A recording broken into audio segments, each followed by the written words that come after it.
All right, all right. We are live. Happy Friday, everyone. How's everybody doing tonight?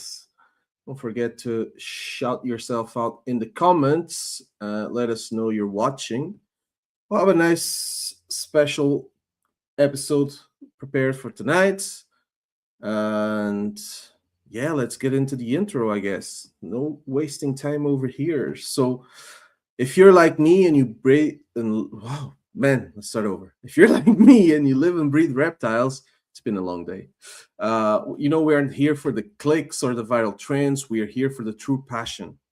I started this podcast because I wanted a place for the real keepers and dedicated breeders to finally have a community within Europe where we can talk shop, share tips and tricks, and basically deep dive into the hobby that we love. We're doing it with one single goal, and that is sharing the passion that drives us. Every week, we sit down with some of the biggest legends in the game and some of the newest up and coming prospects as well. My name is Roger from Pappy's Premium Pythons, and this is Pappy's Premium Pod. And also, Pappy's Premium Pod is sponsored by ProHerper, the European leader in reptile genetics, specializing in sex identification, generic verification, and disease testing.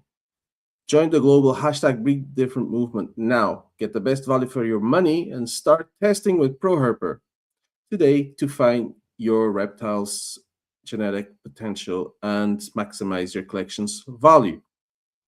Our guest tonight will surely back us on the fact that shed testing is here to stay. We will get into that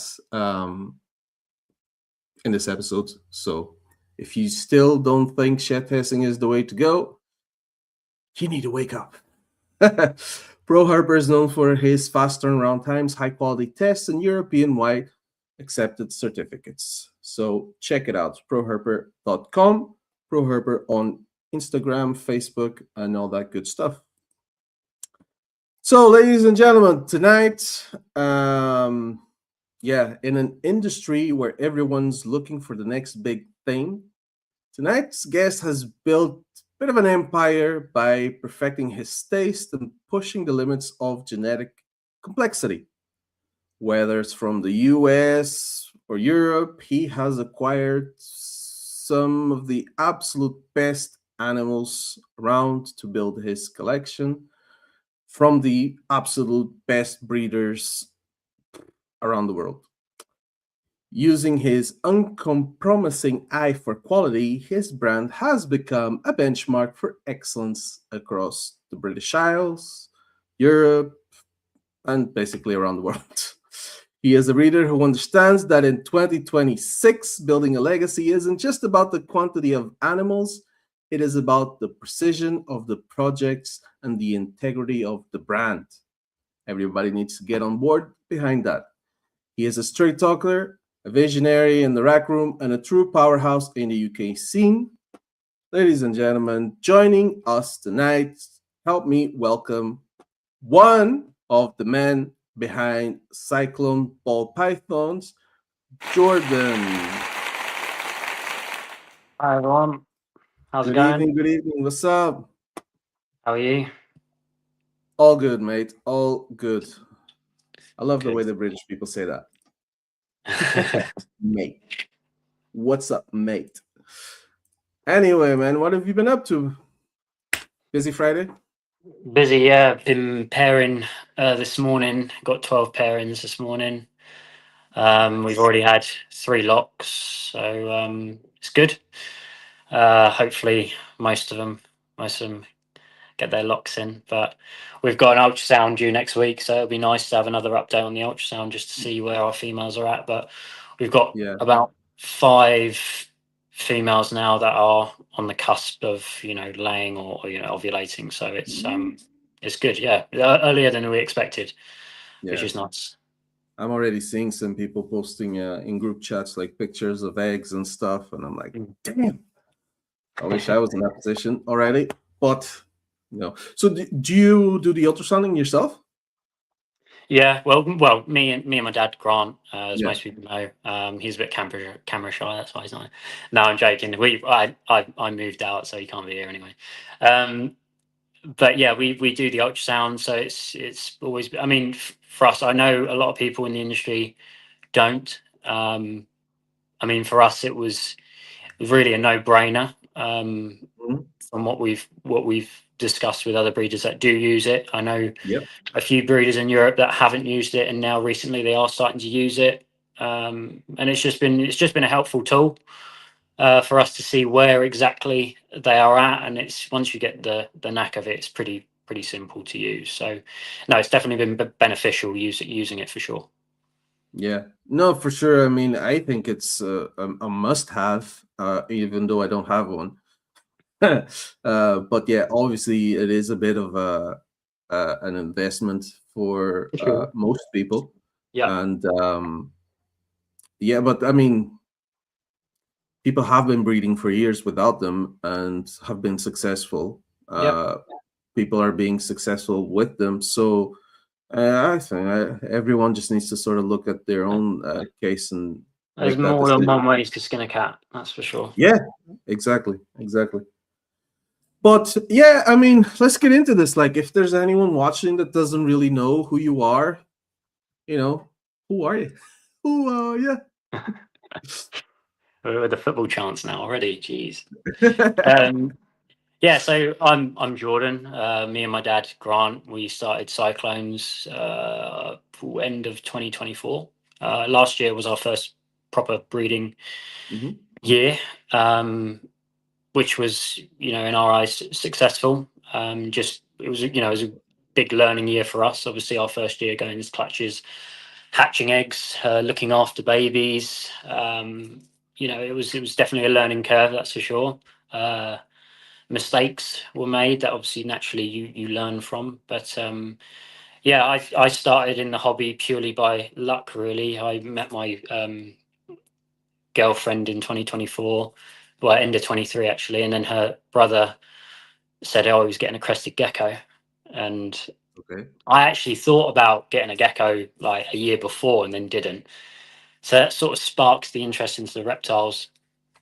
And then, cut long story short, um, had a really bad experience with a well-known breeder in the crested gecko world.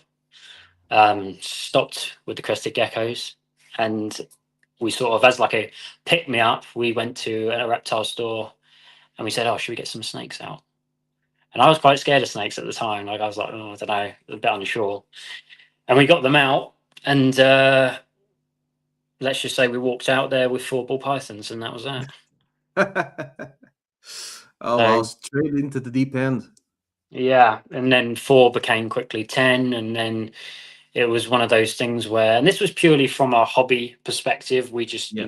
they were great fun to have. Obviously, snake. I've always been intrigued by reptiles as a kid. I loved dinosaurs as a kid, and so it was sort of like that. And Pokemon.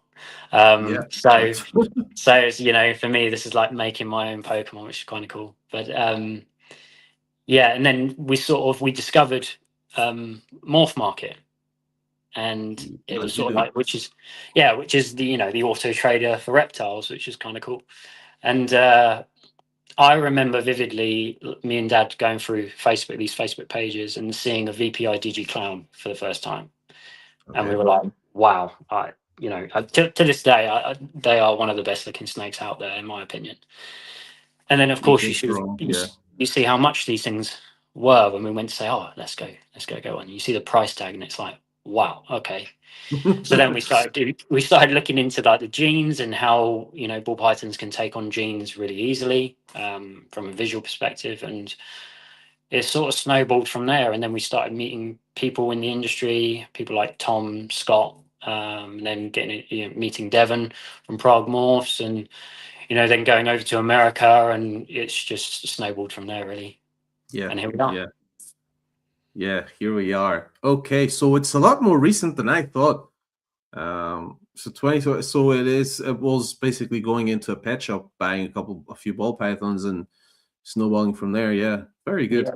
And what, when or how did you guys decide, you know, let's make a business out of this? Like, Like the name Cyclones. When did you have that idea? I had that, I think, this November. We bought our first snakes in August of 2024. I got the idea of Cyclones is because yes, obviously with snakes, and then Cyclones is one of my favorite songs from one of my favorite bands, and sort of just kind of the shape of the snakes when they sit, it sort of reminded me of a cyclone, and that's kind of how it all came Okay, yeah, together. oh, that makes sense. But yeah, I mean, in terms of when we found out, when we sort of decided that, you know, this could be a potential business decision. So I used to work for my dad. My dad ran his business. He started his business from nothing. Started it when he was 21, and then recently sold it. I worked for him for 5 years, but I always knew I wasn't destined to sort of stay there. So then after that, I was sort of umming and ahhing what I wanted to do, and sort of I took a year out, and me and my brother went traveling for a bit. And then during this time, when we sold the business, I recently met my girlfriend, and then he got into the geckos, and then it was sort of like, okay, you know, I like the reptiles, but is there a business in it? And we went down many different avenues. My dad has had a big koi collection. I've always been involved in with. I've always loved to fish. Yeah. Before this, I was actually moving to France. I was doing a fishery management course, and I was moving to France and going to run a fishery over there for carp fishing, if anyone likes fishing. Okay. I love fishing. So that was one thing. And then that sort of went tits up pretty quickly. So then it was sort of like back to the drawing board. And, you know, Dad obviously sold the business. He wasn't working. I was sort of umming and ahhing what I wanted to do. And then with any business model you have, you come up with these ideas of, okay, you've got to have realistic expectations going in there. You've got to have a B plan, and you've also got to have a C plan as well. So we were sort of creating those ideas, and obviously the further you go along in the process of making it, or wanting to make it a business, you learn things as you go along as to how how to maximize your time with cleaning, feeding, all these things. So you slowly learn your overheads. But now we're in a position where we've got everything. We've had our first year of learning in terms of costs and stuff like that. But I mean, the market's certainly not dead. It's definitely not at all. Okay. One thing I learned very quickly, is that the stuff you see for sale on Morph Market is about that much of how much is actually for sale. One thing I would always recommend to people, and have done since I started, was you guys need to go to a show. You need to go to shows. You need, if you can, get to Tinley as well, because it opens your eyes to so much more. Okay. And obviously the US, the US market is absolutely booming. So yeah, we sort of went all in for it. Of course, we're in the fortunate position where we could put a lot in up front, and where we are is because we have spent a lot of money, but we knew that, and you shouldn't ever put a forward more than you're willing to risk. So we had loads of discussions before going into this properly and spending the money that we had, but there's always been a business plan, model, whatever you want to call it, to make it work. Yeah, that's cool. So you're doing this full time right now, right? Or do you have I am now. Yeah. This Nice. is my full-time job now. This and renovating my house. So yeah, it's That's a full-time job on its own. Yeah, I mean it's pretty full on, but I'm very, very fortunate to do it. I love what I'm doing. It's certainly the best thing I've done, that's for sure. Yeah, I think we all love it. That's why we're here. Most of us still have 9-to-5 jobs, but I think if anyone could do it full time, if you're in this, I don't think you'd think twice, right? You just Yeah, do this full time. But yeah, I mean, I see. I was actually re-going through or re-going through your posts and stuff like that, and when you were building your facility and stuff like that, is that in your is that like in your house, like out the back, or is that somewhere else that that is you so made that happen? on the property. There's an outbuilding that was basically empty, and when I moved here, it was sort of like I didn't really have a use for it. It was a great thing to have to put my cars in and stuff, but it didn't really have a use. And then obviously coming into the snake thing and seeing of the facilities and the rooms, and Yeah, it was a no-brainer to turn half of that building into the snake room that as well. room. So Yeah, it's detached from the house, but yeah, it's on the same site. yeah. So, but then, do you live with your dad still, or No. different? Okay, so your dad will then come in if Yeah, he's doing work dad or whatever. lives dad lives about 8 minutes down the road from me, Okay, so okay. it's fairly easy. But Yeah. no, I have left the nest, as it were, and living on my own. So now I've got to feed myself and do my washing, which is a shock to the system when you move out. Oh yeah, for sure, for sure. But I think we know it's good. all about it. But yeah, I mean, I like what you did with the room itself. I like so you've also got a few retakes over there, and my personal favorite, the tree monitors. Yeah, the Yeah, trees. To be honest, the tree monitors were my dad's idea. He always, when we go to the reptiles stores, yeah, um, we'd always look at the tree monitors, and Dad was saying from as far as I can remember, he was always saying, "I'm gonna have one of those." Of course, now we've ended up with five. Um, so yeah, they're I love those things. yeah they are cool. They're so intelligent. Um, but for me, I was much more of a, especially after the gecko experience, I was much more of a snake guy. Yeah, Um, I know super dwarf retics get a lot of hate, or retics in general get a lot of hate, but I absolutely love them. I think if ball pythons could be like if retics could be like ball pythons and stay the size of ball pythons, I would breed those because yeah. they are just so cool. I mean, you could argue that you can with these localities of super dwarfs. I Yeah, mean, just look you at can. You what. just got to be careful with the localities, just how big these things get, Yeah, because it, whether they saying they're super dwarfs one thing, but exactly. That's the problem with people. People breeding these things. They aren't keeping them 100% pure with their localities. If yeah, you speak to Garrett from Reach Out Reptiles in the States, I mean, he can keep them at like under 6 feet.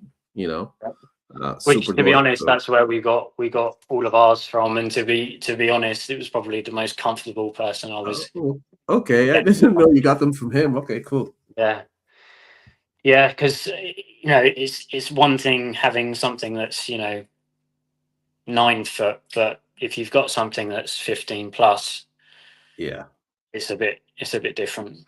yeah, Um, yeah, for sure. so yeah, I wasn't fancying getting a mainland, that's for sure. Yeah, I mean, I love looking at them, but Oh, I wouldn't personally. visually I mean, stunning, but I've heard some horror stories with the mainland retakes, that's for sure. yeah, yeah. Oh, I'm sure. I mean, I can't have them either way. They're banned in this country. Oh, Even really? the super dwarfs. Yeah, in Portugal, the retakes are not allowed. Even like retakes, Burmese, anything big and Yeah, dangerous, yeah, they're not allowed. Even though they haven't really like split or like a subspecies of super dwarfs, because I mean, it's one thing for a full-on mainland retake to be a dangerous animal, but if you compare it with a super dwarf, I mean, those things are like they're smaller than I don't know what kind of like Dromelis boas, for example. You're allowed to have them here, and yeah, those things are smaller, yet you're not allowed because they're still classed as retake. yeah, But anyway, yeah. yeah, Well, and it's the grey governments area, and isn't it? Of bureaucracies. how big they're going to get. Yeah, very So, good. mm. Yeah, so I mean, yeah, let's get into ball pythons. I mean, what are you looking forward to this year? As you've got so much heat. Yeah, I'm Yeah. very much looking forward to this season. To be honest, next season is going to be crazy, but this season I'm really looking forward to our sunset stuff. We've got a number of shots to hit a super mandarin sunset. That Oh, could also be a hypo clown as well. We've got a load of puzzle stuff like TG puzzle. Trying to breed a hypo DG Pinky puzzle girl puzzle. that we got from Miguel, Okay. yeah. But she's slowly building. She's at 10 mil at the moment, but we're just trying. I'm She's going to sure be one. Andy's listening close. Yeah. Well, funnily enough, I sold one of Miguel's. We had a big straight puzzle female that we sold to Andy. Um, she was a big girl, Yeah. big girl. But yeah, we're really excited for the sunset project that we've got going on. Mhm. Also, Cosmos. We've got some Cosmos. Yes. Yes. I've seen you're pairing some Yeah, Cosmos stuff. Yeah.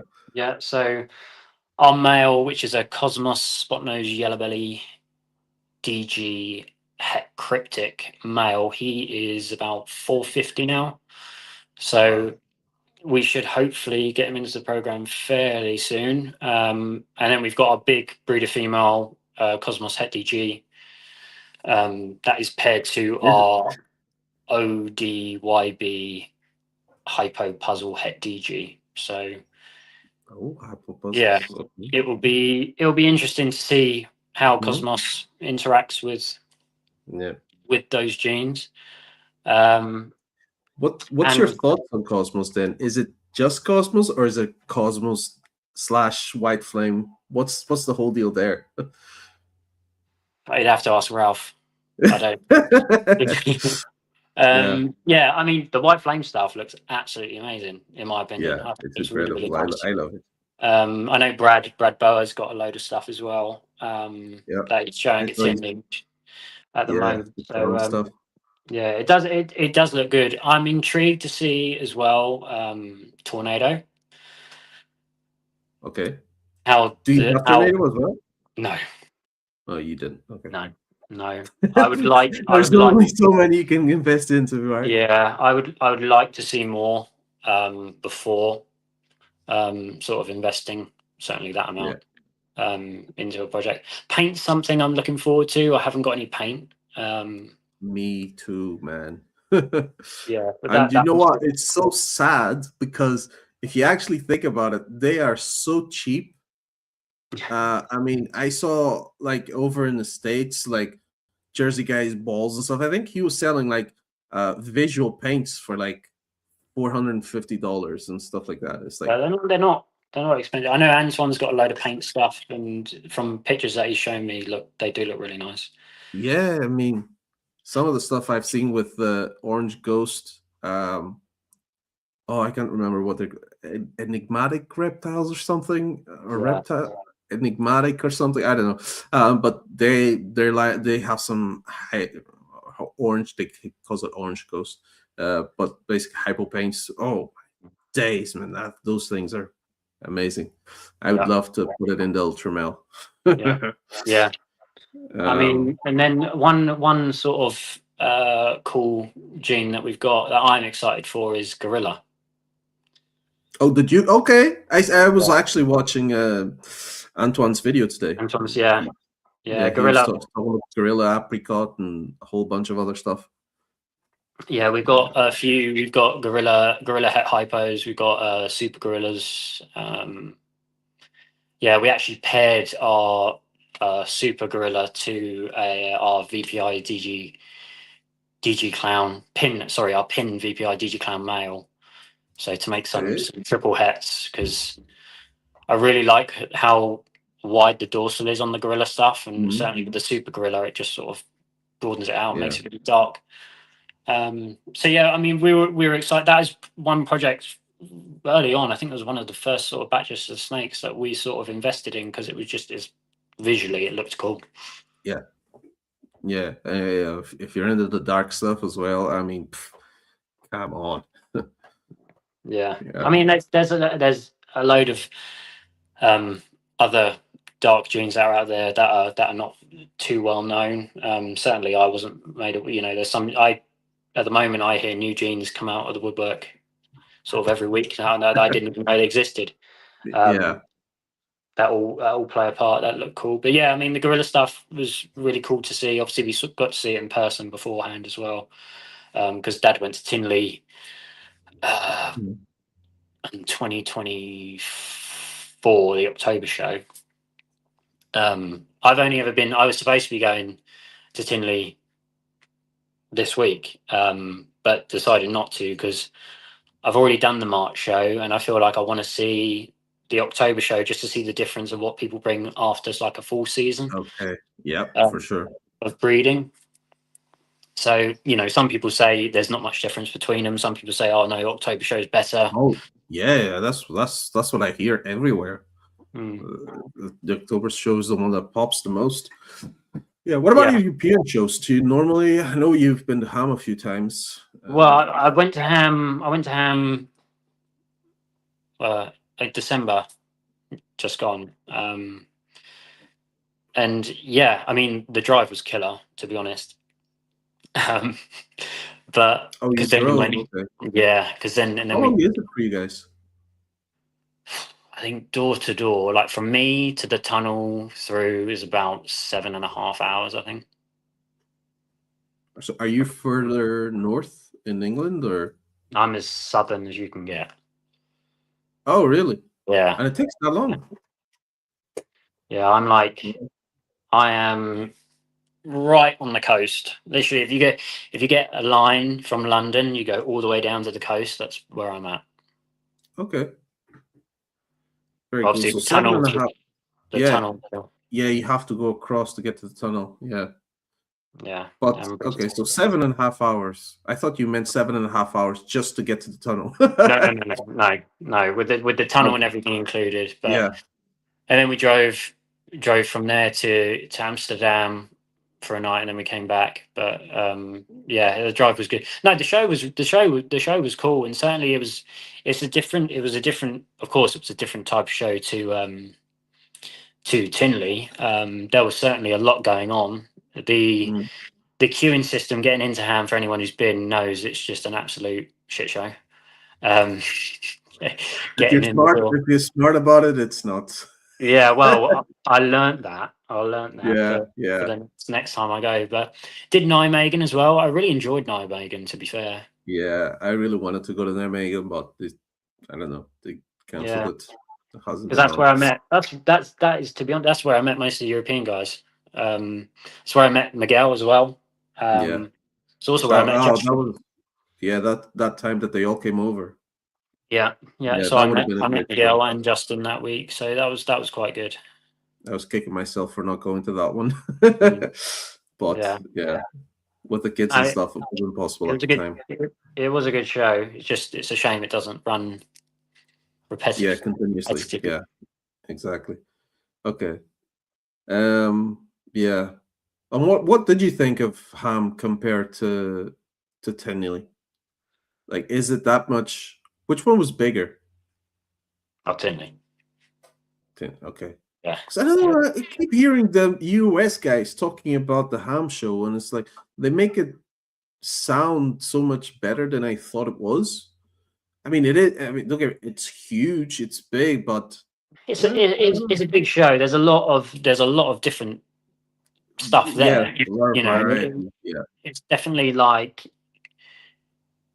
Tinley is very like hyper focused on high end, uh, everything. geckos, ball pythons, Yeah. big ticket animals, I would say. And then you get, obviously there are monitor people there, but if you could count, say, 5 species at Tinley, you could probably count 5 times that at Ham. It's just there was so much variety at Ham. But yeah, I'd say obviously the quality in comparison to the US market on say like the gecko front and the ball python front wasn't as good. Yeah, nowhere near. Yeah, But yeah, fair enough. yeah. Yeah, But I'll be saying the here. venomous rim was cool. Yeah. Not that I want to dabble with that, but Yeah. No, I wouldn't. I wouldn't either. I mean, there's one species of venomous I would keep, and it's obviously only for a display purpose, because I think they're absolutely unreal, and that's the blue insularis. yeah, that literally same. Yeah. I mean, if I could have one of those on display, I mean, that'll be. But then again, nowadays you have blue green tree pythons, so You do, yeah. yeah, yeah, I mean, you can argue they're not handleable species all you want, but I mean, if I have a snake, I'm gonna handle it for sure. yeah. I know someone who's got insularis, and they are stunning. Yeah, Are yeah. stunning, but they're stunning from outside And the this, enclosure. yeah, with a glass in front of you. Yeah, And that's the yeah. thing with snakes. For me, it's all about like handling them, like putting them around your neck while you're cleaning tubs and stuff, and that's Interaction. the interaction. Yeah, I love it, and yeah, to have a snake and not be able to do that, it would kill me. But Yeah, anyway, yeah. I mean, so you you, can, but you'll be playing with fire. well, yeah, that's true, Yeah, exactly. You might only do it once. yeah.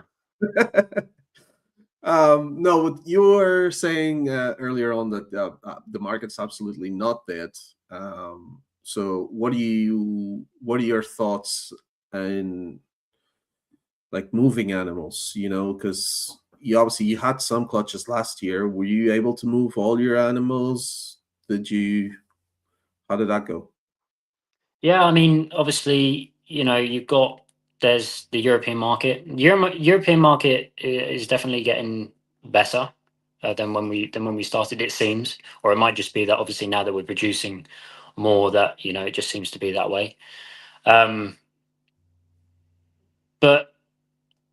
in terms of, I mean, the UK market, I would say is pretty diluted when it comes to stuff like clown hypos and your double visuals. Yeah.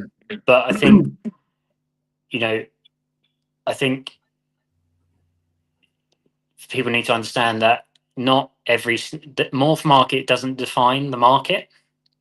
Mhm. Morph market is there used as a tool to sell animals. It's one way to sell animals. Yeah.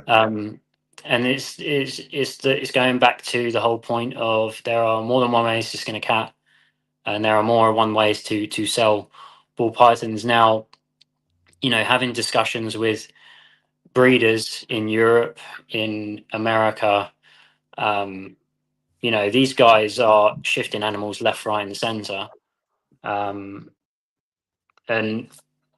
they can do that obviously because of their reputation and stuff. But there's Yeah. always, I think there's obviously a fine line, because you could make a 50 grand snake, put it on morph market, but I know that there are still snakes on morph market that I saw when I first discovered morph market that's still on Yeah. there to this day. Yep. And what you think it's worth is different to what people are prepared to pay.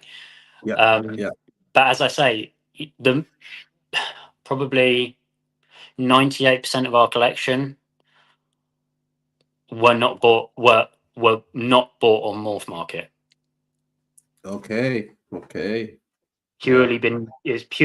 It's mostly been done through the initial interaction's been face to face with another breeder who they know your face. You speak to them, you talk to them about what you want, what your goal is, and then once you've had that contact, they'll then. I mean, a lot of the snakes that we've ended up with have been purely through them DMing us Yeah. privately and been like, "Hey, I've produced this." Are you I think interested? it has also helped that a lot of the snakes that we have got is because we are in the UK. You know, if there would be an argument that if we were in the US, probably wouldn't end up with the snakes that we've got. Certainly not some of them. Right.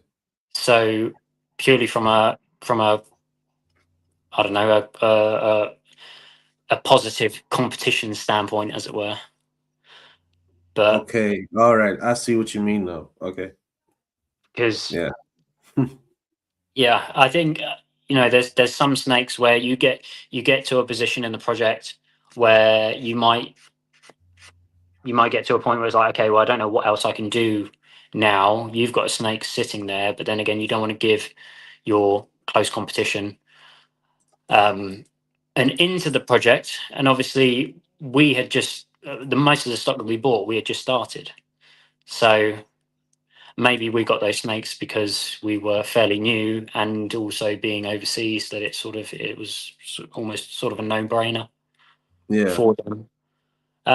Because you slowly start to realize that there's certainly in the US there's a lot of there's some stuff that won't be sold to certain individuals, Mm. purely from a competitive standpoint of a project. Okay. But no, certainly the market is not dead. I think people just need to be a bit more aware that not everything that you see and sold, and that snakes that are sold are on morph market. Most of the Yeah. stuff that you see, I mean, I think Miguel said to me that he didn't sell snakes on morph market for like almost 2 years. Yeah. And he has spoken about that, how he needs to upload them to Morph Market, he just never gets around to it. He just Yeah. moves them before then. But Mhm. yeah, I guess, once you like guys like that, once you get to a certain level, you're not having to advertise, Yeah. or like obviously using morph markets, advertise what you have for sale, because people want whatever it is that you have. Do you know what I mean? Yeah, and of Um, course that there's another thing that comes into it as well is marketing yourself. yeah, Like for Miguel, Miguel is the perfect example of marketing yourself. He has the YouTube channel. yeah, I myself am planning to start a YouTube um, fairly soon, because again, it's another tool to get yourself out there. People see a name and a logo and a brand, hmm, and they want to, because again, it's the argument, you've got 10 breeders, they're all selling the same type of snake. What makes them pick you? yeah, So yeah, it's just one of those things where it is a competitive market, but that doesn't mean the market in general is dead. yeah. No, for sure. I mean, I think the market is dead for people who want to think it's dead. Do you know what I mean? Yeah. Because market's been here for years and years and years, and people come in and out, but the market Well, stays. People come and go. yeah, I mean, well, that's another conversation, because you know there are people that do not like how we've come into the industry, which Yeah, is fair. I'd be more that was concerned that I see more people leaving than joining right now. okay. Um, Yeah, I see more people selling their collections than actually being new to the hobby or the industry. But it's just managing that expectation of why are you getting into it, um, and sort of having the self discipline of, okay, I'm willing to spend X, but you've got to be. It's sort of one of those things where if you're prepared to spend it, be prepared to potentially lose it. Um, and don't expect to get an immediate return. We went into this like a 3 4 4 year plan of getting any yeah, return. yeah, Um, and I think if I came into it on my own in a different circumstance and wanted to do it as a business, you would probably I'd do it where I would just build hets for 2 3 years and would expect no return, and try and get onto the bandwagon where I can get to a position where I can make that visual. yeah, Um, Because I think, certainly at the beginning when I saw Morph Market and I saw all these snakes for sale, I was like, wow, there's like 60,000 ball pythons for sale. Which, sort of proves your point of it can be a diluted market, but obviously you then realize how long these things sit on Morph Market. So you've got to sort of think outside the box. And, if we came into, people say, oh, you're not concerned about all the stock that you've bought, the quality of stock that you've bought. Are you not concerned about being able to sell it? Well, no, because, we're trying to get to that point where we can be on a level or to a level where we have something that, is very limited, or potentially we can be the only ones that could have it. Exactly. But it's not going to be Joe Bloggs who lives down the street who just wants a pet who's going to be buying that type of snake. Yep. It's going to be another breeder, So it's just, I think you learn as you go along. The longer you spend time in an industry, is that it just goes back to the Morph Market thing. Morph Market does not define the market in general. Yeah. It's there purely as a tool to use snakes. And to be fair, we've sold quite a few snakes on Morph Market. And that's mostly been. I've sold a few of our hatchlings, sort of our like lower end clutches. I've sold quite a few hatchlings on there, and we've sold a lot of stock that we, initially bought right at the beginning that we've now sold. But it's quite hard. I find it would be hard. It's hard to sell sort of a five-figure snake on Morph Market, I would say. Yeah, that makes sense. Yeah, because you're basically going after a specific set of, buyers, or and unless you're like Justin or Miguel, it's hard to justify something of that value on Morph Market, because a lot of the time, as we say, it's either aspiring breeders that are going to want to make it a business, or it's another breeder that's going to buy it. And 9 times out of 10, they're already going to know who you are, and they're going to contact you directly for that snake, and you'll probably send them a list, not put it on Morph Market. Yeah, exactly.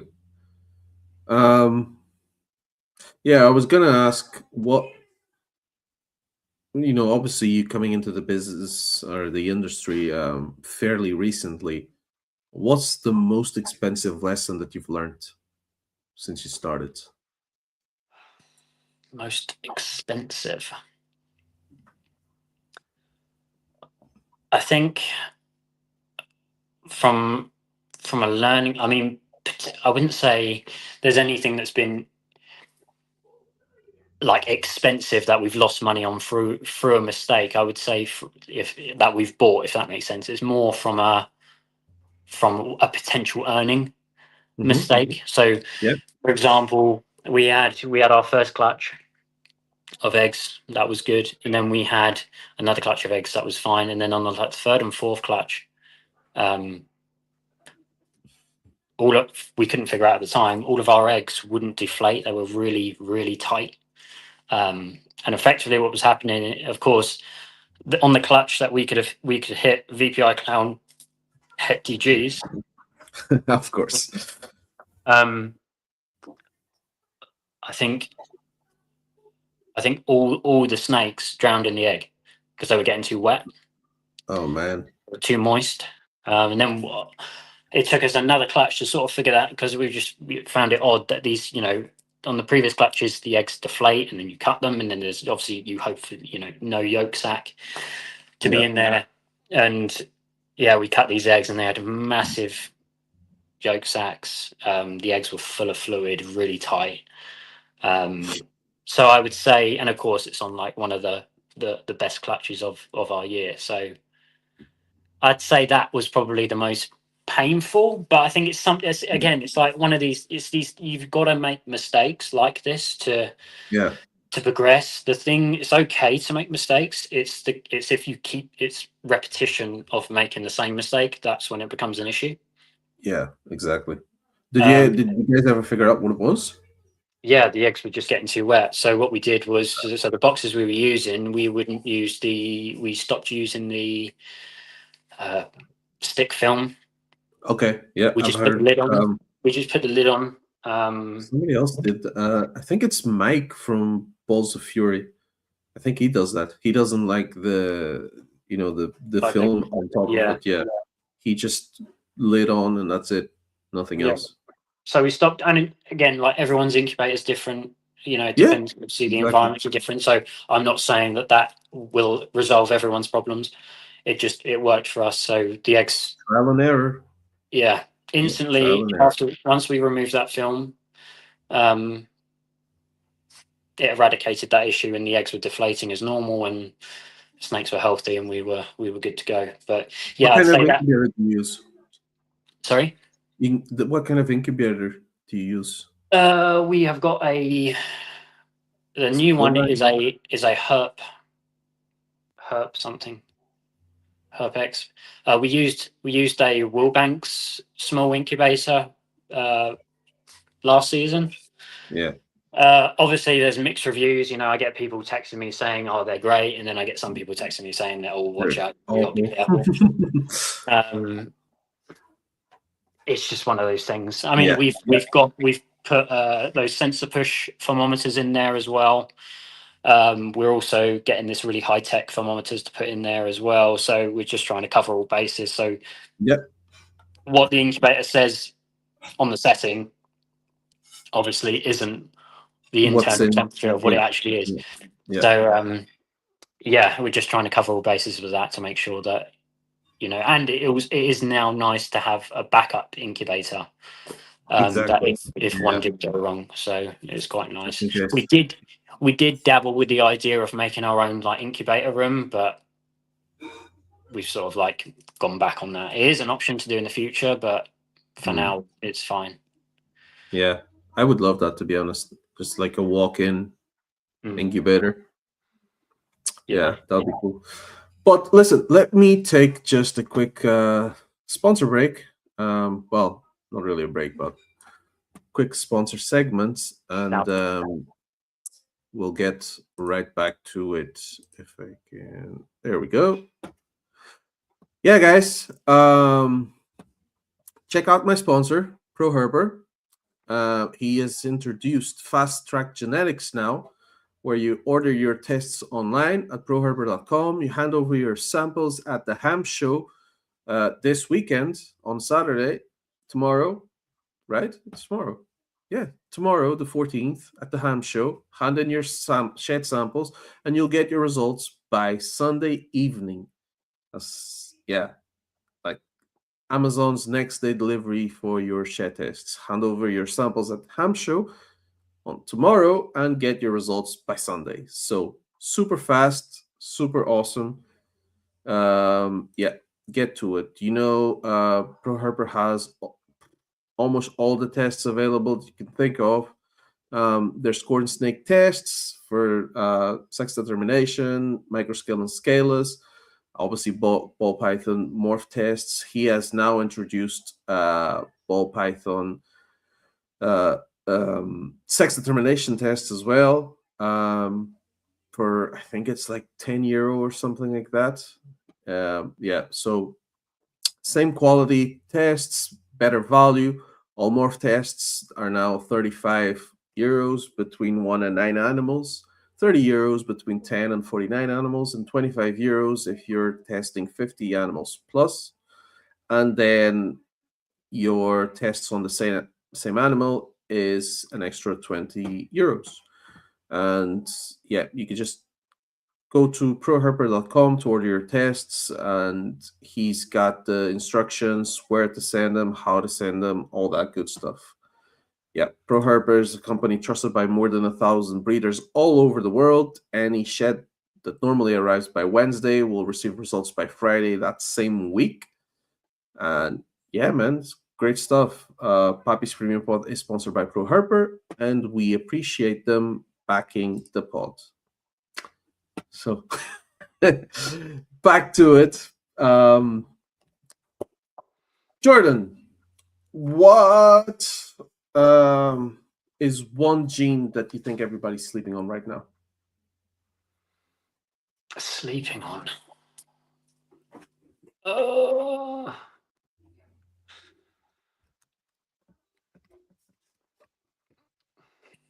what, recessive or? Anything. Could be recessive. It could be a codom.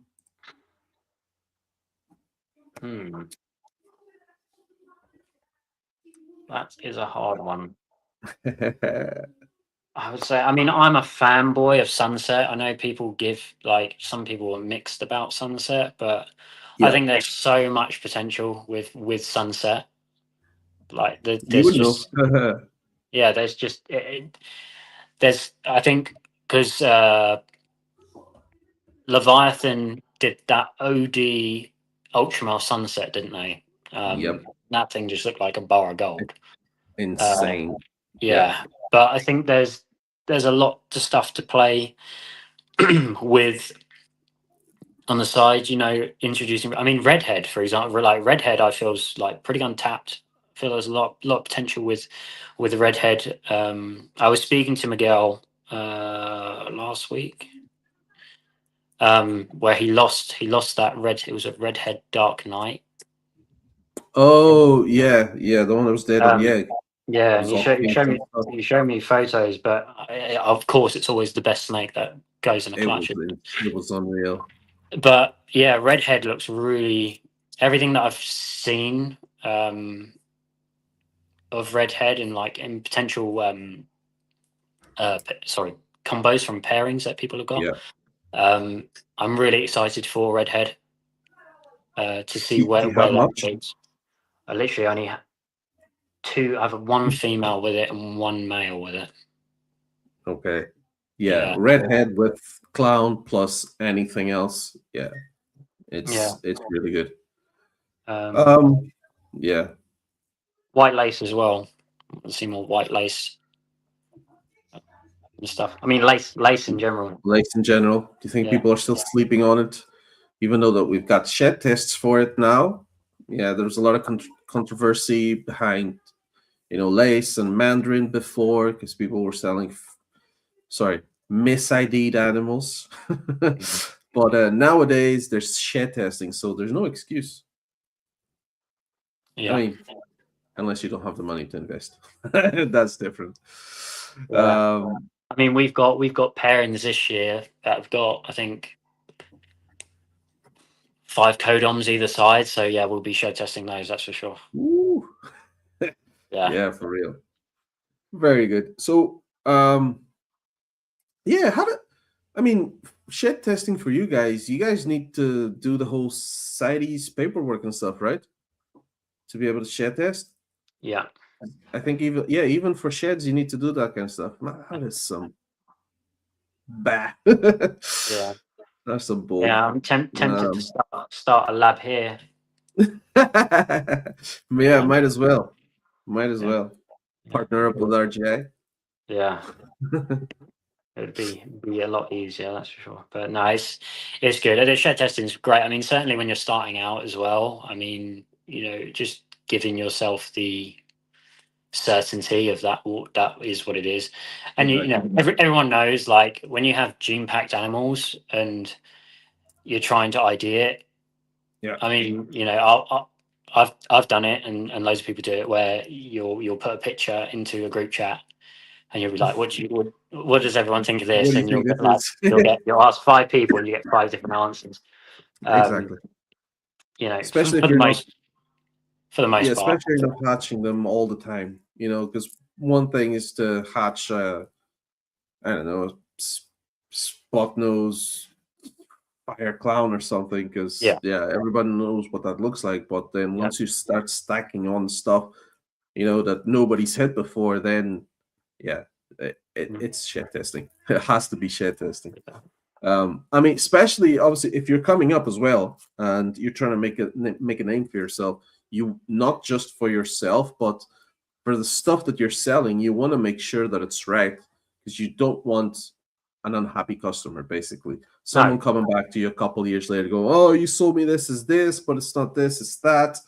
Yeah. then dragging your name through the mud, and then you have to make things right, and it's coming out of your pocket and all that kind of stuff. I mean, yeah, chat test.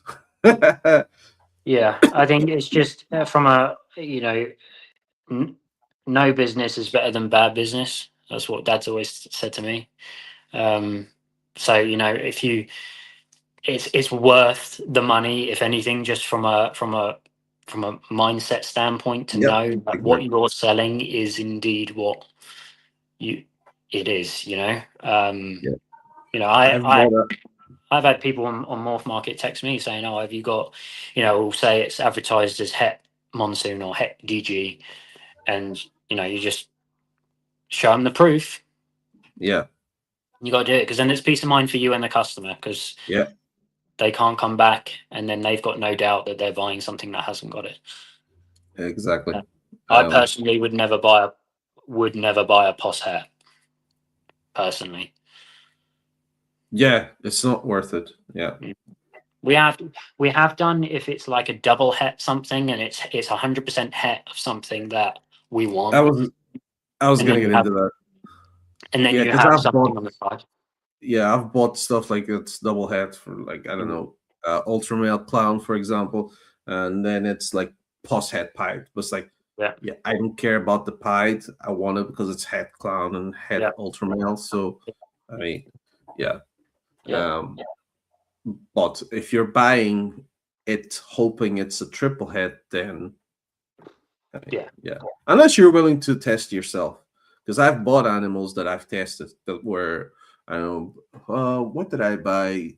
I bought something that was like Pos Wookie, and I saw there was like a little head marking on it in the pictures, and I was like, I want it anyway. If it's got Wookie, even better, right? So I was gonna buy the animal regardless, and Yeah. like I thought it was Wookie. I ended up testing it; it didn't prove out, but I was like, well, you win some, you lose some. Yeah. Yeah, it's But just it's too much. It's too much of a risk. I mean, if if you're selling for me, if you're selling something that's like got a POS het Ultramel or POS het Monsoon and it's one gene, I'd want it tested before I bought it. yeah, All of the snakes that I've to people's belief, like I have bought a lot of the snakes that we've got, and everything that I've bought, I've made sure that it's 100% het this or for het what that. it is. Yeah, Yeah. exactly. You have to be sure. Yeah. If it's a codom or anything like that, I can live with that. Yeah, But yeah, if it's for a unless project, unless it's something you really, really want, right? Because then you yeah, want to of make course. sure that it's there. Yeah. But if it's stuff that you don't care about, then and when I say don't care about, I mean I say that in quotes. Yeah, it's a bonus to your project. It's all subjective. Yeah, for sure. Tell me, what's a project that you've started, hated, and will never go back to again? Started and hated. I mean, I wouldn't say hated. Maybe it's a strong word, but something that you get into, and then you quickly or not quickly realized, you know what, this is not worth it.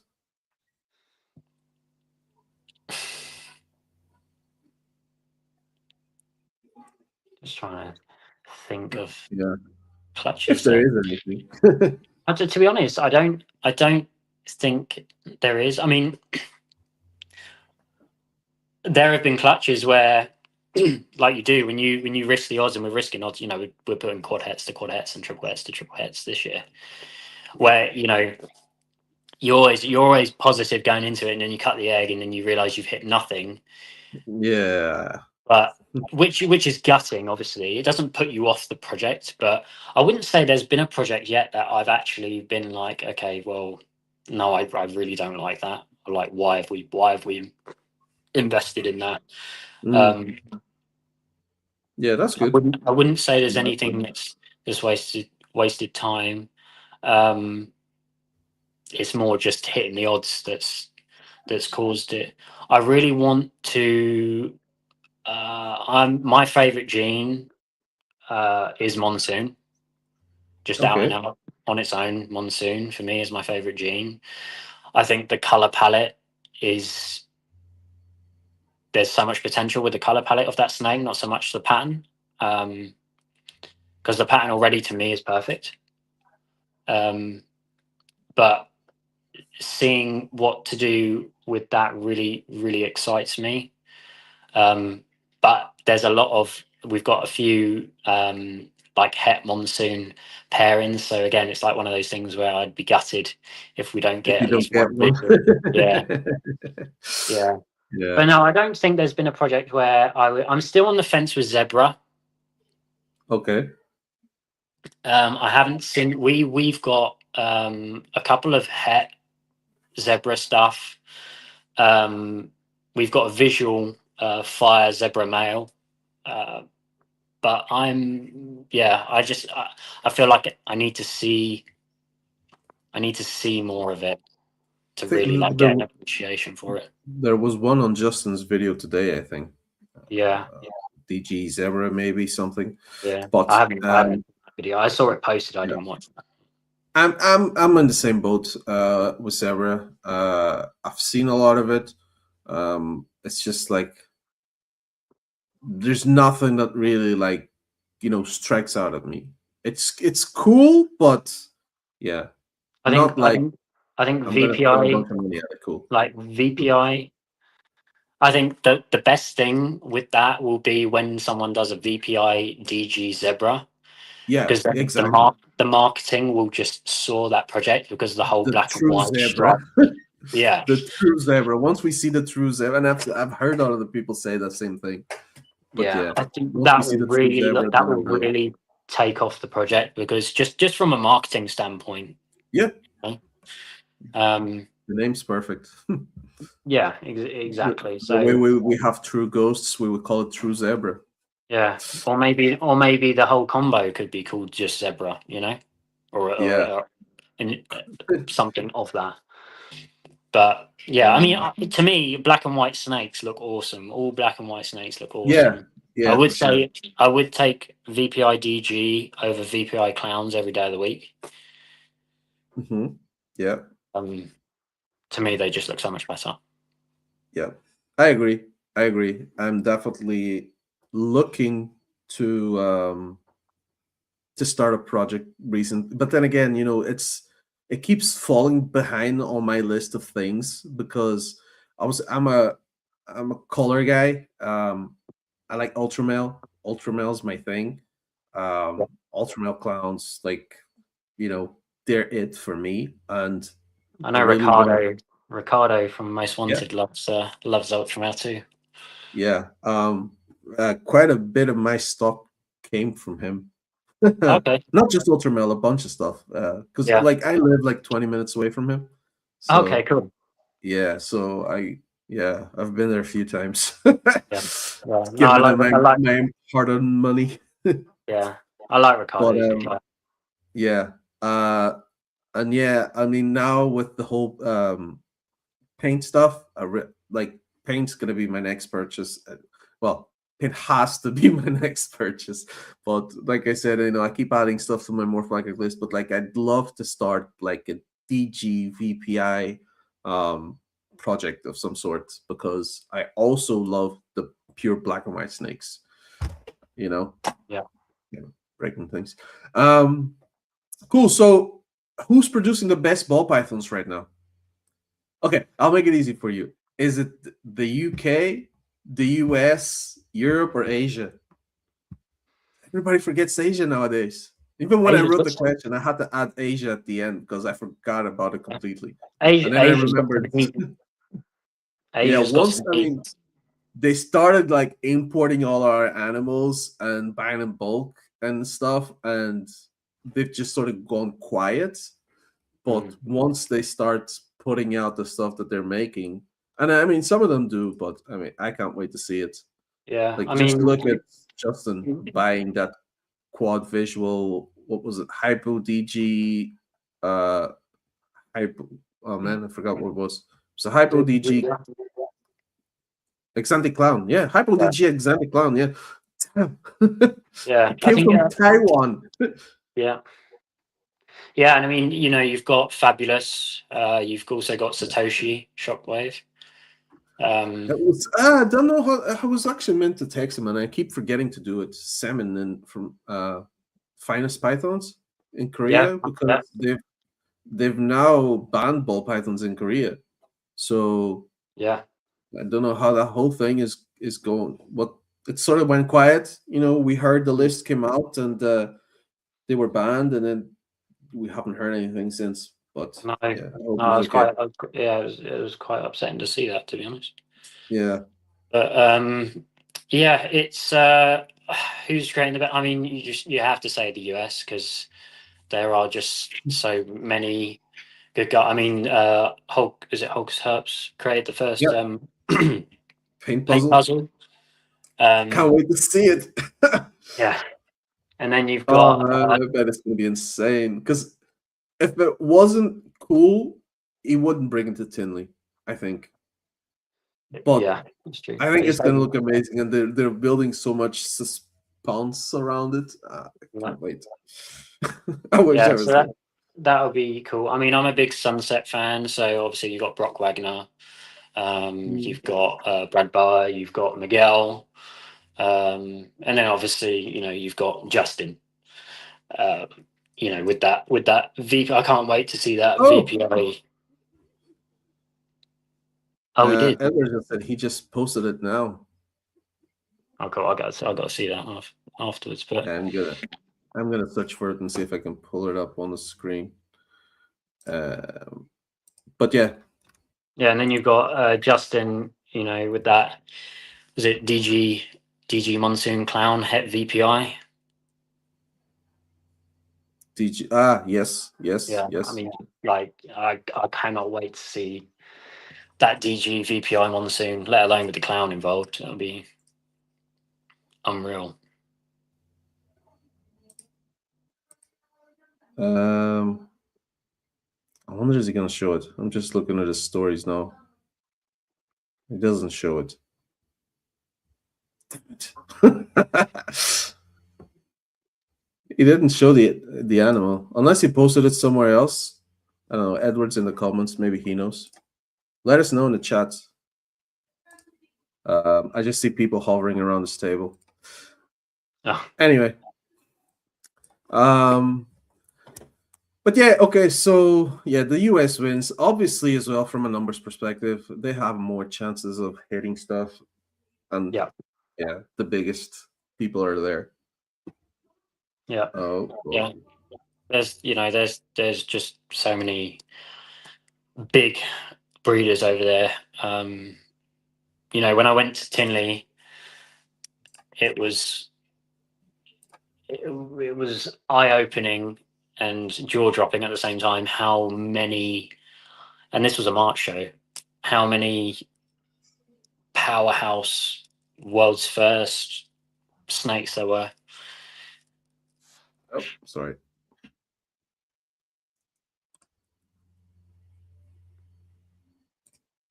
Have you found it? I'll see if I can. Yeah. Hold on. I'm under pressure. I'm on the spot. How do I do this? All right.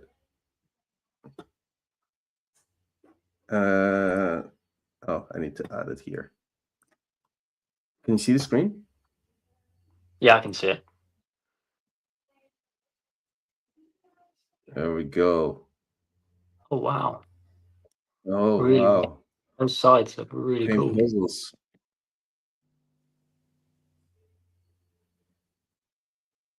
Okay. It's kind of along the lines of what I was expecting. So the one on the right is the visual, yeah? Yeah. I mean, the puzzle pattern all up at the top, and just, I don't know, chaos on the bottom. Yeah, it's like a puzzle dorsal. Yeah, just dorsal, basically. Kind of obliterated the side pattern. It's gone. Yeah.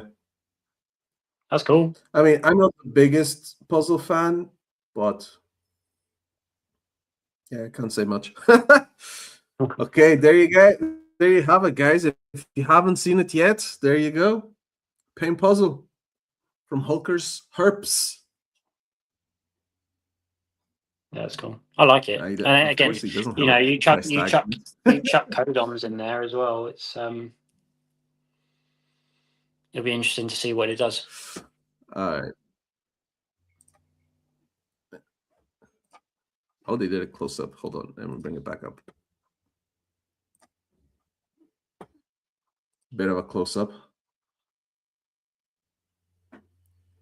Yeah, you could see the puzzle, especially that top third. Yeah, okay. I mean, if you put hypo into that, bring out those oranges, it would look insane. OD. It's cool. Yeah, start putting color into it. Yeah, for sure. I remember when Antoine put in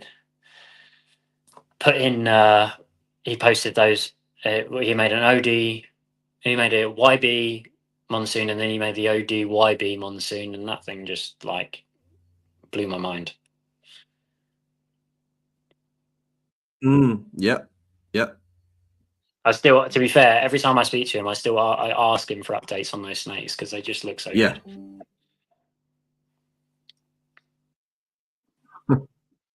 Yeah, I like that one. But I'm not the biggest fan of Monsoon because I feel like it's too limited what you could do with it pattern wise, for obvious reasons. But color wise, I mean, there's so much you can do with it. Yeah, dark, bright. I mean, yellow, orange. It's take your pick. Yeah, the one that you're talking about, the ODYB Monsoon from Antoine. Yeah, I really like that. I thought it was awesome.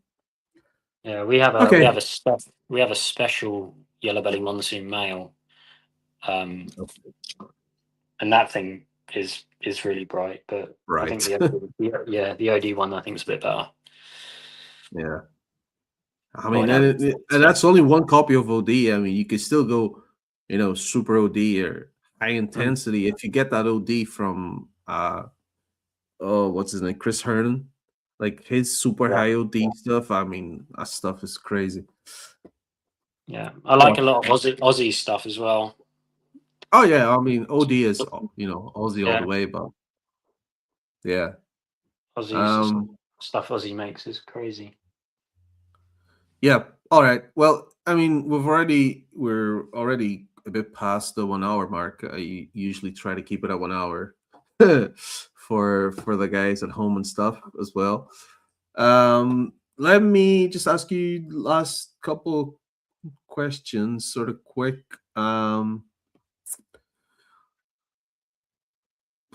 What's one gene's what's the most underrated combo in your racks right now?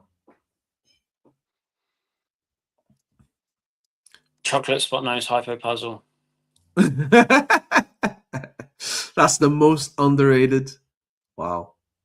Yeah, I think I don't know, underappreciated. I think just chocolate spot nose together for me. Yeah.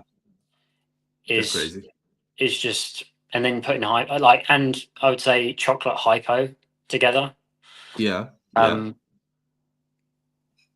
me, they're like a match made in heaven. Yeah, for sure. Yeah. So when you start going into those elite combinations, I mean, who knows where you're gonna end up. I love it. Yeah.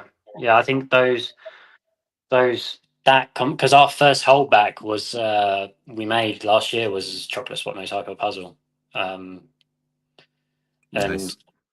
And yeah, I mean that snake just gets better and better and better. I'm trying to think if there's anything else that we've made that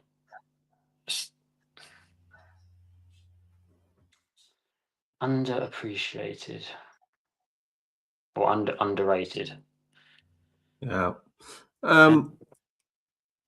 Yeah, I would say Yeah. chocolate It hypo and depends like on, chocolate spot nose together.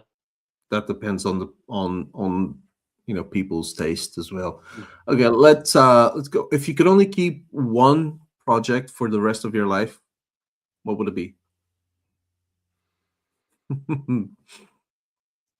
One project, like one recessive project as a It doesn't have to be a single recessive. So or like a combo. yeah, something that you have in your racks. Say you can only work with hypo puzzles for the rest of Yeah, your life.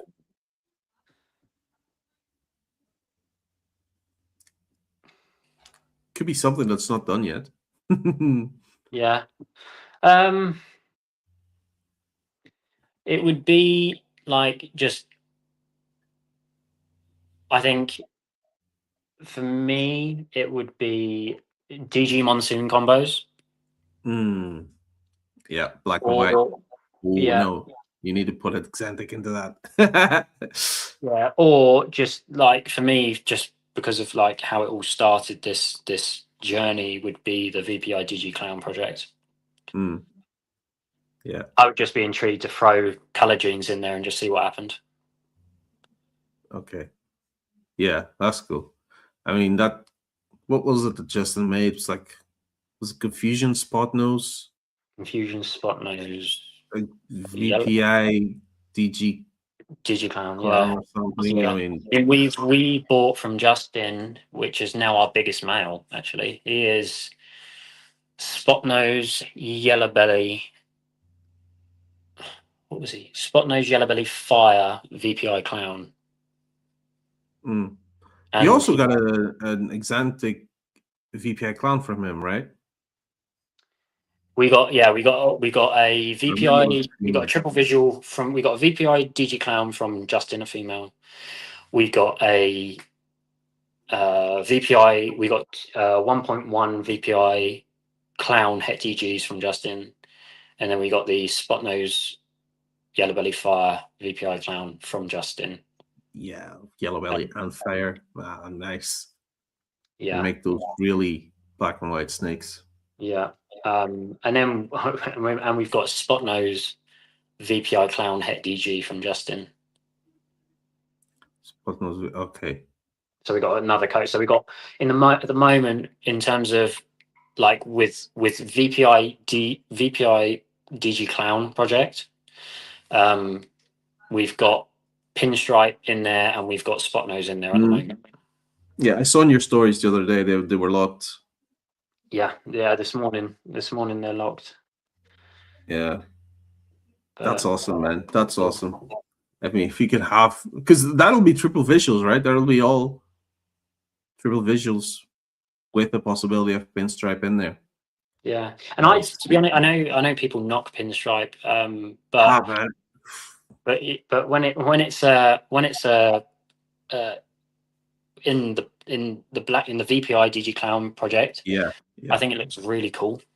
yeah. I mean, Um, I comment this week on somebody posted something about pinstripe, and I was like, I still love them, man.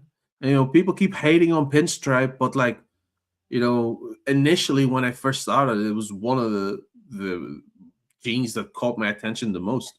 Now, in saying that, I've only got one pinstripe in my collection, but same. still, I think it's very, I don't know, maybe not underrated, but like underworked. Because I Yeah, mean, some of the combos I see with like, especially more recently with pinstripe and clown, I mean, those things are cool, man. You say what you want, but again, it's all taste. I And mean thankfully, the head, we're in an industry that allows everybody to have their own voice and opinion. And yeah, we don't have to all like the same things. In fact, we no, shouldn't all like the same things. no. um, yeah, cool. Okay. What's your? I mean, because obviously you had to build your own snake room. So I think this question is going to tie in great here. You had I'm guessing you visited a whole bunch of snake rooms before you built your own, so you were able to grab ideas from here, there, and everywhere. So what is your best snake room pro tip? Um,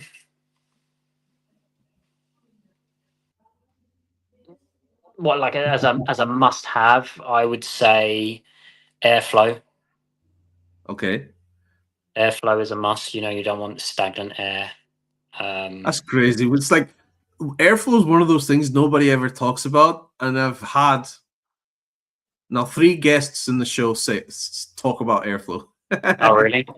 Yeah, yeah, Yeah. and they're all No, from the UK. yeah. Well, well, it might. Well, I don't know, but It it's was you, Tom, and Gavin. okay. Yeah. I just So I'll take it's it from the so experts.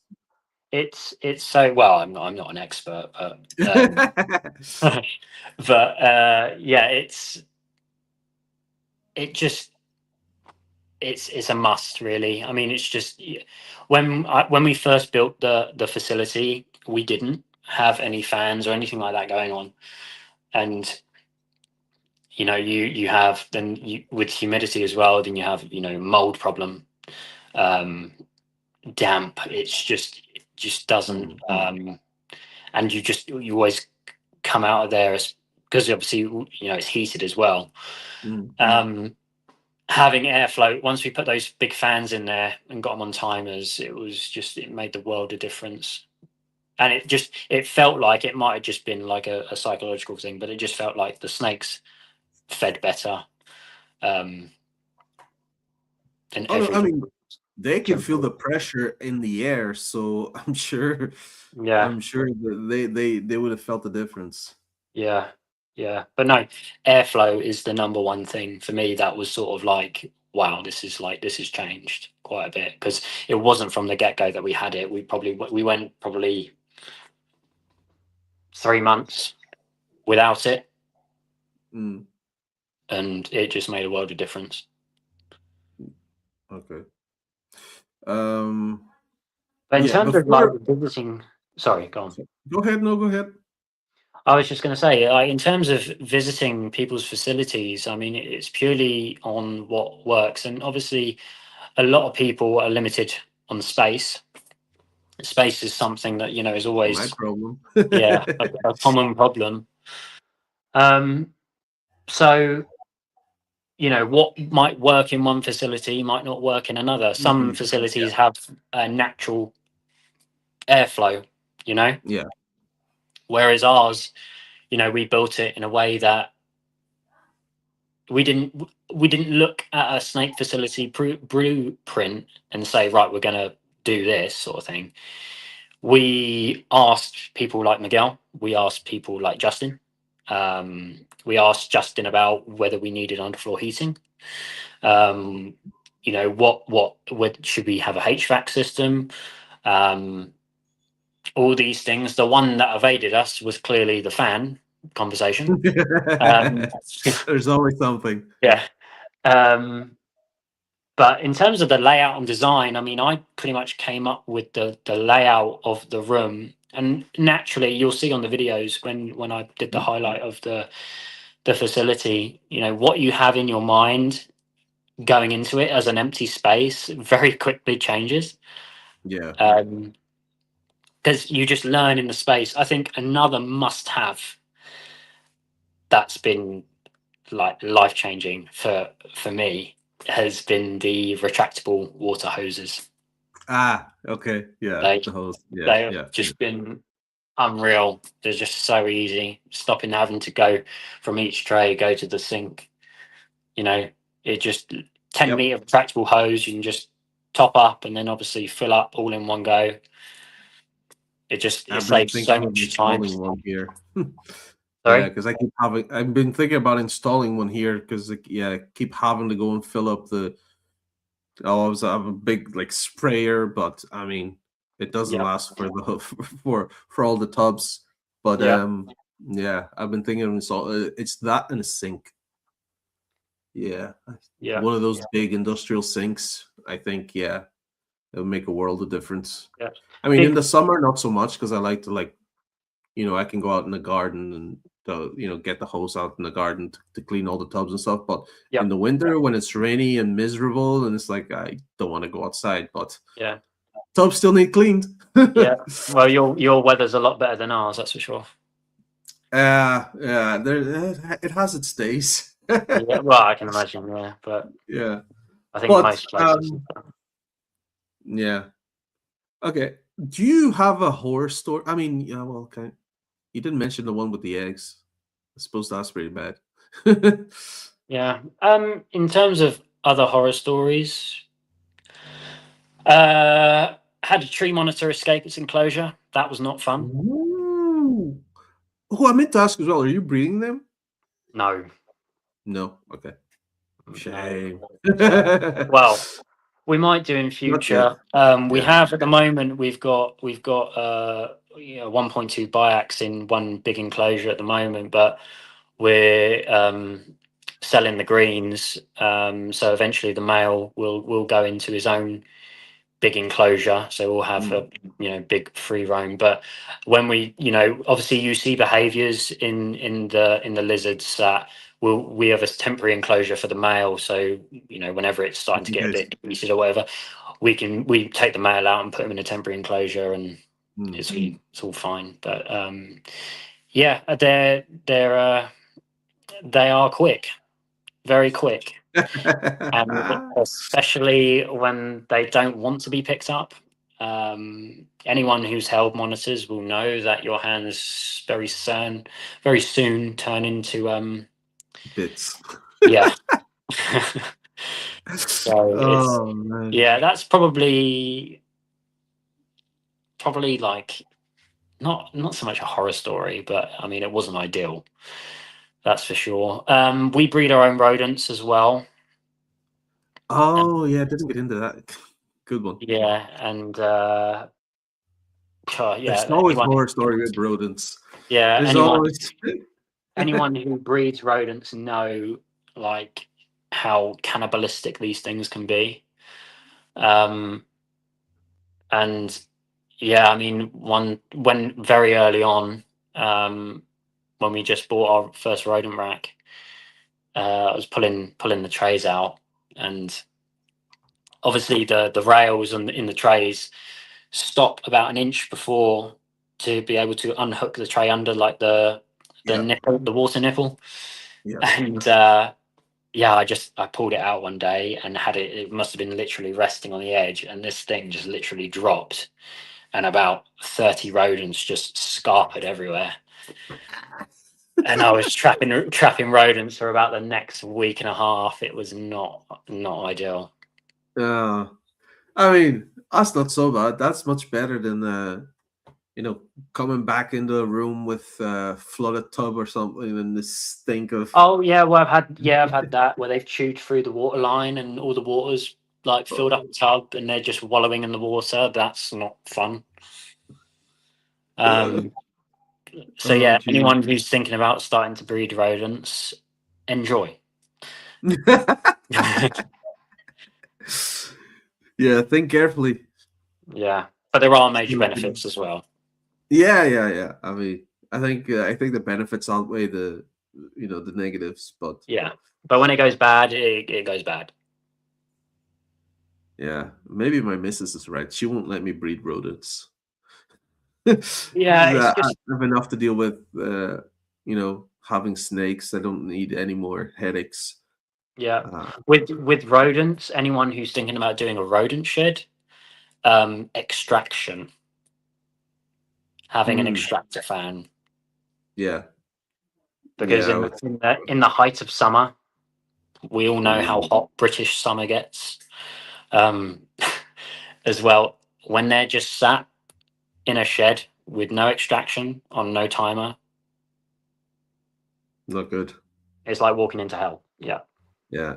And do you breed? What is it? Do you breed just rats or Mice and ASF now. okay, mice Yeah. and ASF? Okay, no big rats. No, that was a phase. And never again. They're worse. They're the worst. Yeah. Yeah. Never again.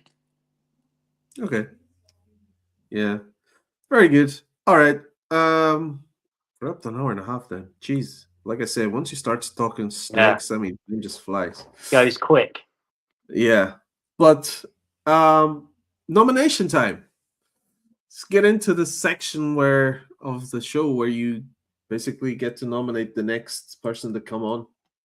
I mean, not literally the next person, but name someone to come on the show. No idea. Yeah. Okay. And it has to be European. Yeah. UK included. Just to clarify. Yeah. Hmm. Who have you done? That's the thing. I don't know who you done. Yeah, I'll let you know because, I mean, people like Michael from Heavy Alls, you can't nominate him because he's been nominated like, I don't know, 6 times already. Yeah. I Yeah. keep telling people, no, enough. But he is going to come on the show. So, Yeah. guys, keep an eye out. We're going to have Heavy Alls on the show this month. That's all I'm saying. Keep an eye out. Oh God, who could have it? Obviously, you've done Devon, haven't you? Devon and Teresa. Nope. You not? Teresa was on for RepGen. RepGen was on. I Right. mean, Yes. Yeah. Devon came on just as like a backup because Teresa is a bit camera shy as well, I think. Yeah. So Well, yeah. Devon would be a good one. Devon and Teresa. Progmorphs. And then Peter from Dutch Dream Pythons. Ooh, who? Peter Mark. Dutch Python. Oh, yeah. Ah, yeah. I'm actually doing a special one because I'm gonna have him and Chris on at the same time. Okay, cool. Since I mean they're almost like a package nowadays. Yeah. Yeah. So yeah. Chris and Peter, they're coming on. It's coming soon also. So keep an eye out for that, guys. That'd be good. It should be it should be a good one. Yeah, I think But those two would be a good one as next. yeah, I mean, there's I could give you a list, but yeah. Thankfully, that once you're, I mean, what I think one of the best things about being in this industry is that you get to meet such awesome people. And yeah, I mean, you could go on forever. In Europe, we're well served with our share of decent breeders. And when I say decent, I mean obviously good people that I've come to meet and really enjoy. So yeah. Are you going awesome. into any shows in the near future? I have not confirmed, but my plan is to go to Houghton Yep. in June. I think it's June. Yeah, because it just so happens that it's in the same time where I have an extended period of work because it's just Okay. the way the holidays work here in Portugal. I always book like long weekends. If it Yep. falls on like a Thursday or a Tuesday or something, I always like to book the long weekend. And it just so happens that in June I have like um yeah an extra long weekend because I think there's a holiday on a Thursday and then I'm gonna be off Thursday, Friday, and then the following week it's a holiday on like a Tuesday or a Wednesday. So I booked out obviously Monday, Tuesday. I'm gonna be home Monday, Tuesday, Wednesday. So extra long weekend. I plan to go to Houghton. I plan to go to Belgium to visit a few people, including my sponsor. Guys, check out proherper.com for shed testing and all that good stuff. Um, but though I plan to make a thing out of it. I've sort of haven't confirmed anything because I'm kind of waiting for the missus. I want to bring her along this time. She's never seen a Reptile show or anything. We never really get to do anything like the two of us anymore. But at the same time, have 3 kids, so I have to think about that and how Yeah. much work they're going to be for whoever's going to be looking after them. So, yeah, we'll see. We'll see how it goes. That'd be good. You need to get to Tinley if you can. Yeah, that's bucket list stuff. I mean, we'll see. Let me make some sales first, and then we'll see. I wanna redo the room this year. That's why. I mean, guys, props to me. It's what, March, mid March. I haven't bought a single snake yet this year. Thank you. This is a first. I really want to stick to my plan to not buy any snakes this year. I want to redo my room, get all new racks up in here, and then we'll see what happens. So hopefully I'll have a good season, and yeah, fingers crossed. But yeah, I really want to get it to Tinley, obviously, because that's like the mecca for for ball Yeah, python breeding. And I really want to get to Bob's show, SCRE, yeah, because I've seen nothing but crazy stuff, crazy good stuff. yeah. Yeah, people are No, already comparing it to Tinley, so we'll see how that goes. yeah, I need to get to that one. Yeah, and it would be like the August one is such a good time. Mm, Summer, yeah. yeah, I don't like the cold. I went to Ham in December, so been there, done that.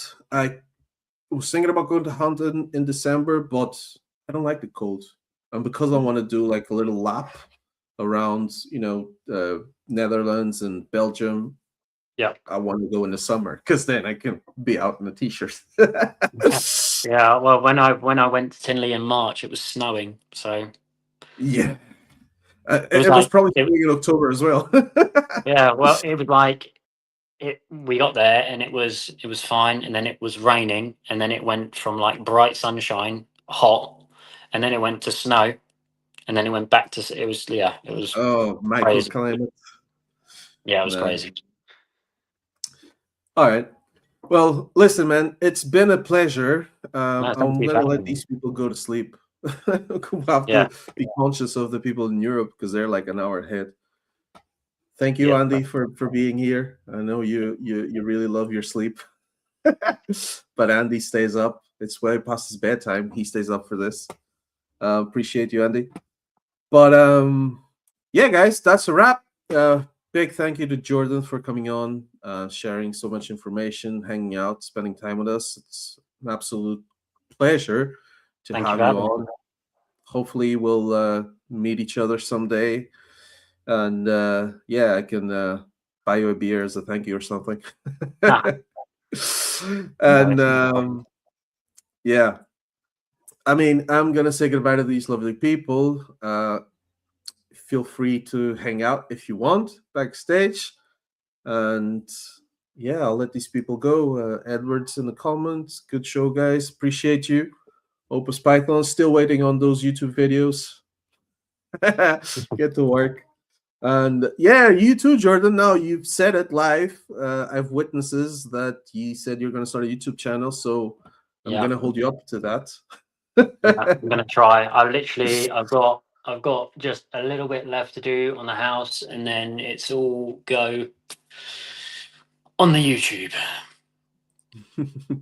Yeah, I love it. I mean, I consume content almost 24/7.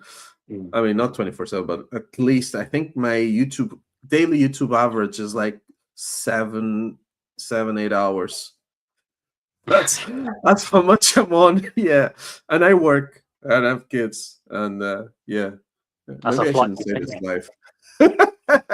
Yeah, I'm always. I mean, but at the same, I mean, I get to work from home like 3 days a week, so while I work, I have YouTube like videos playing in the background. Yeah, So that's why I have so many hours you've got of you've got screen time. work you've got work in the background, and you're watching YouTube. Basically, yeah. But yeah, appreciate you coming on. I'm gonna say goodbye to these people, and then Problem. yeah, feel free to hang out. We'll chat a bit more. Yeah, thank you very much, Jordan. All right, guys. I mean, I'm still looking at this paint puzzle. It's crazy. But anyway, Guys, it's been a pleasure having you all here in the comments. Hope you have a great weekend. It was great having Jordan on today. Uh, Keep your eyes peeled for the next guest announcement. Should be dropping around Wednesday next week. And yeah, if you've enjoyed this episode, just do me a favor. Hit the thumbs up button, hit the subscribe button if you feel so inclined to do so. Share this with another breeder or keeper. We are building this community within Europe together, and every bit of support helps us keep this passion alive.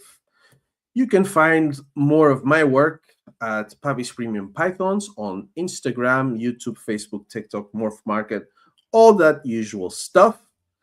And yeah, guys, that's it. Check out proherper.com. Thank you for sponsoring the podcast. Shout out to Jordan, guys. Check out Syclones Ball Pythons on Morph Market and Instagram. All the links are going to be in the description on YouTube, so check it out. And yeah, guys, until the next time, stay focused on the passion and keep those projects moving. As usual, Pappy